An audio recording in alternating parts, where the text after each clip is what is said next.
Namaste and welcome viewers to another brand new episode of Mirror Prime, and on this episode our focus will be on a very alarming development from China. Multiple unconfirmed reports now talk of a fresh virus outbreak originating in China. Before we get into this, let me be very clear. We are not being alarmist right now, nor are we trying to downplay what's happening. We will objectively try to help you understand what's happening and let a panel of experts decode the situation. With that out of the way, let's talk more about this development that's coming in from China. Since the last few days, several videos on social media are going viral. We'll play those videos out on the screens right now. These social media posts show crowded hospitals, people queuing up at medical facilities, hinting at multiple viruses spreading, and also talks of crematoriums under pressure. The virus that is being talked about right now in China is the human metapneumovirus, hMPV, which is very similar to the coronavirus in the way it spreads and also the way the symptoms also show up. While social media is abuzz with speculation, as you would expect, there is absolutely no confirmation on this either by the Chinese health authorities or even the WHO. Unfortunately, our experience from the COVID era is such that we can basically never count on China for any official confirmation. So there's definitely some sort of an anxiety with these videos coming out. And amid all this, the Director General of Health Services in India, Dr. Atul Goyal, has also now come out and given a statement. He's asked people not to be worried. He's called this just another virus that can cause cold. So the Indian government is basically now saying that there is absolutely nothing to worry about. Before we discuss about this, let's listen in to what the Indian government has to say. Metapneumovirus एक normal respiratory virus है जो जुकाम जैसे बीमारी करता है या कुछ लोगों में फ्लू जैसे सिम्टम्स हो सकते हैं, खासकर जो बहुत बूढ़े लोग हैं या बहुत 1 साल से कम उम्र के बच्चे हैं। लेकिन ऐसी कोई सीरियस बीमारी नहीं है जिससे चिंता करने की ज़रूरत है। इन दिनों सर्दी के दिनों में रेस्पिरेटरी वायरस इन्फेक्शंस होते हैं और हमारे हॉस्पिटल्स और इंस्टीट्यूशंस इनको हैंडल करने के लिए तैयार हैं। बेड्स की भी अवेलेबिलिटी है, ऑक्सीजन वगैरह की भी अवेलेबिलिटी है। स्पेसिफिकली दवाइयाँ चाहिए नहीं हो, कोई ऐसा बहुत ज़्यादा केसेस नहीं आ रहे हैं, ना तो हमारे हॉस्पिटल्स में, ना ही हमारे डेटा में जो IDSP पे आता है, जो ICMR का डेटा है, उसके हिसाब से नॉर्मल इंक्रीज जो सर्दियों में होता है वही है, उससे ज़्यादा सीरियस कुछ नहीं है। All right, so that's the official statement from the Indian government. There is absolutely nothing to worry about. But of course, you see all those videos coming out and there is some sort of a concern among social media users. And of course, this translates wide into the society as well. Joining us right now, our panel of experts, Dr. Trupti Gilada, infectious disease physician from the Unison Medicare and Research Center in Mumbai, Dr. Vikas Maurya, Senior Director and HOD Pulmonology, Fortis Hospital, Shalimar Bagh, Delhi, and Rajiv Das Gupta, Chairperson of the Center of Social Medicine and Community Health at JNU. Appreciate you all for taking your time out for this interview. I'll start with Dr. Gilada. Dr. Gilada, now, you just heard there the Indian government official statement. There's absolutely nothing to worry about. But the problem here is that when you hear China and virus in the same sentence, there is bound to be some sort of a panic. Yes, I agree with the panic, but I also agree that there is no need to panic. So most importantly, all countries across the world see viral illnesses. And in India also, we see a peak of viral illness both during monsoon and again in winter. We will usually call it flu hua hai or some viral illness. And a lot of times, this is either influenza or metapneumovirus or respiratory RSV virus. So it's not a new virus. This is a virus that has existed, has been there for ages, and has caused upper respiratory tract infection. Of course, the most common symptoms are like flu, and therefore we will say flu hua hai or viral hua hai. It's just runny nose, dry cough, slight fever for a few days, and most people will recover at home. And that's exactly what we understand of human metapneumovirus even now.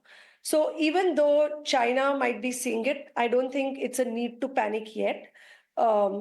It's not something that we are bombarded with a new virus altogether. Absolutely. So, right at the start of the discussion, you're clearing all the air about this. Of course, a lot of speculation as well. The fact that, like I said, China and virus being in the same sentence. And I'll take this point across to Dr. Vikas Maurya. Dr. Vikas, now hMPV, Dr. Gilada there said that this is not a virus that's come out of nowhere. Like coronavirus, there was, of course, a complete difference as far as that and hMPV is concerned. But if you can just help us understand how exactly does hMPV spread? And also, what are the likely symptoms that people should watch out for? Yes, I truly agree with that. This is not a new virus. This virus exists for ages, and now because we have technology to diagnose viruses, so we are diagnosing with the testing kits and all, and that's why we always see whenever the winter comes, the spring season comes, we see the surge in viruses, and because we are testing now more often, so we know what kind of virus is it, so we don't have to be worried about. And because like all respiratory viruses, this also spreads like the droplet infections. When you're coughing, sneezing, you're not taking precautions, then other person might catch it. Then again, you touch the surfaces, and again the other person touch the surfaces, or you come into the close contact with the person who are already having these viral infections. They're going into the crowded area, so this can spread via droplet infections to those. So again, as I said, because spread like the same other respiratory viruses, so the precautions are also the same. Like if you do not touch do not go to the close to the person who have viral infections, and ask him to to isolate themselves. And then again, you do not touch the surfaces. You just wash your hands regularly, and you can use a mask whenever you're going into the crowded areas. That's what we always say about respiratory viruses. So these are the important precautions which we should take. Yeah. Right. Also, I'll take this point across to Rajiv Dasgupta, and I find this very interesting because more dangerous than the virus, Mr. Rajiv, that we discovered during the COVID era was the fact that the misinformation does more damage than what's actually happening on the ground. And one of the biggest reasons for the misinformation is that there's absolutely no clarity about what's happening from especially a country like China. Like, for example, we still don't have an official statement about what's happening right now. Besides that, even this week, the WHO has once again urged China to help it understand the source of COVID-19. So even COVID-19's mystery is still unsolved. So do you think the fact that certain governments like the Chinese government are not forthcoming, do not really reveal information or share information during such periods, that also contributes to the panic? Thank you. First, as has been very, very emphatically put forth by two of the other panelists, there is nothing novel about this virus. There's also nothing novel about this virus as far as India is concerned. Studies are published from different Indian states, from different Indian institutions on the metapneumovirus so far. What is important, at least from the published studies in India, is the distinction between what we see from data in the USA or the data in Japan or China, is that in contrast to younger children being affected in those countries, but by younger, I mean less than 5, and it's certainly more serious in children less than 6 months, at least the 200 plus, a series of 200 plus cases that are analyzed from India between 2016 and 2018 shows that it's more prevalent among the age group of 15 to 60. So in India, at least from the available evidence, it seems to be a disease of relatively older age groups, and that actually makes it less dangerous because mortality is higher in younger children. As far as countries reporting to the WHO goes, there are very set mechanisms. There are better compliant and less compliant countries. And similarly, within India, there are better and less compliant states or districts or even local bodies. That happens in any large surveillance system. The question, the moot point today is whether it's new. It's certainly not new. It's been around for 25 years, at least in detection in human populations. It's it's tracked or it's certainly diagnosed all across the world. What is important is that it is less diagnosed because it's not so much tested for. And overall, hospital admissions from acute respiratory infections has been rising. So its detection has been rising in general. But that's what the summary of the situation is. Absolutely. In fact, Dr. Gilada, I also wanted to understand, now you said that this is not a new virus, it's been around for a long time. Do we already have a history of these cases in India? Is there any existing case in India? And if yes, then what's the detection mechanism for this particular virus? So, of course, like the previous panelist said, that there have been cases in India for ages. As you all know, that we don't get ourselves tested for every cold or every cough that we might have. It was only during COVID that we really went Right. across testing someone even with a day of fever or 2 days of fever. But that's not the norm here. So while there might be cases of metapneumovirus or even other viruses, we really don't test them, and therefore we do not really know the real numbers. What we actually detect is the tip of the iceberg often, and the iceberg is huge. So while we know that there are cases, we don't really know what the number of cases are in each season, because it's very, very few people who will actually get the test. And these are individuals who've actually landed up in the hospital with pneumonias. So we see a very tiny spectrum of the illness in the hospital, and those are the ones that might get detected. To that, each case that we see in the hospital, there might be thousands or 10,000s of cases that go undiagnosed outside.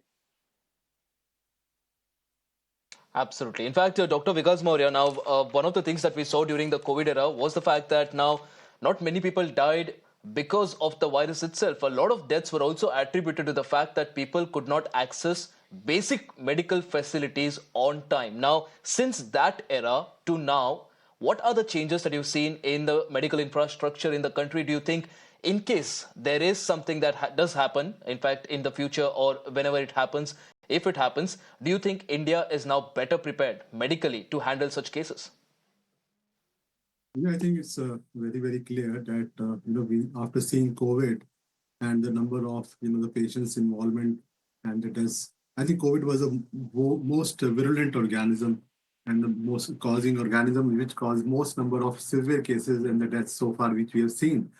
But this kind of virus which we are talking about, it's not so virulent, and so but therefore we don't have to panic. And regarding infrastructure, I think now that we all have sufficient infrastructure at the moment. We already have government guidelines, and majority of the hospitals, whether it's a public hospital, private hospital, they are following it. So there is no need to worry. And secondly, it's not a virulent organism. So obviously, majority of the infections are mild. And in some, patients like children or maybe in elderly ages, those who have low immunity, it can cause, bronchitis or some, chest infection, pneumonia. But everybody comes out, so we don't have to worry about a lot. Yeah.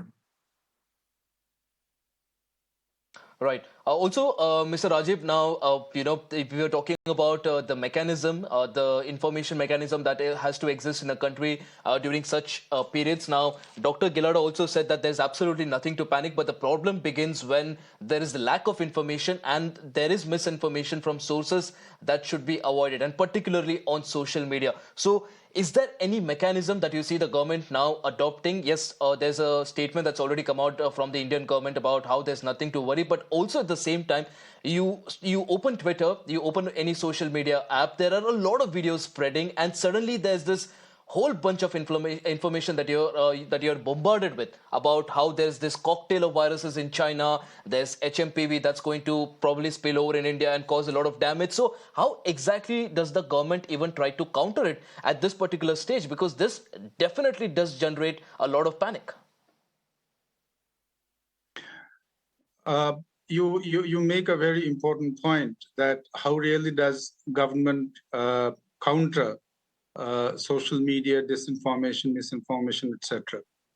Now, it is what you certainly are right about, that governments do need proactive strategies, which we have seen with COVID vaccination, for example, with COVID, for example, but that certainly needs to be routine. that can't be, absolutely case by case. So there is certainly a very important scope and a very important need for a proactive policy on this. But on the other hand, the legacy media, such as mainstream news television, such as newspapers, the mainstream media also needs to put out absolutely credible information, bring in the expert voice, such as this program. But mainstream media also really needs to place public health and public health issues far more centrally than it does, unfortunately. And the mainstream media also wakes up only when there is so-called panic, which in turn is generated by social media. Now, that really is an unfortunate sequence to every time. And Absolutely, therefore, I absolutely. hope that, It definitely, Mr. Dasgupta, is a vicious cycle, and I think sensationalism is something that needs to be avoided, especially with public health issues like this. And of course, that's exactly the focus on Mirror now, right now as well. And of course, now it's something that has been cleared by our panel right now, that there's absolutely nothing to worry as far as hMPV is concerned, and this is just like any other cold or cough or any other sort of a virus that you'd normally get. And before we wrap, Dr. Gilada, any tips for all our viewers watching right now? I mean, no matter what you say, there will be some sort of a concern. So any sort of a tips that you have for people to at least stay away from any such viruses? The most important is that if you're sick, stay at home. And that's not just for hMPV, it's in general for viral illnesses. That really does break the chain of viruses or infections. And the second important tip is to not to forward just information that is not confirmed, so that we also break the chain of misinformation. And of course, to mainstream media, no offense to any channel, but right now, someone who's making a banner on your channel is put up something like unholy concoction. So if someone is going to be there only for a second and they read that, that does create panic. So I think it's a collective responsibility, and I think we will each play a small role in doing that job well.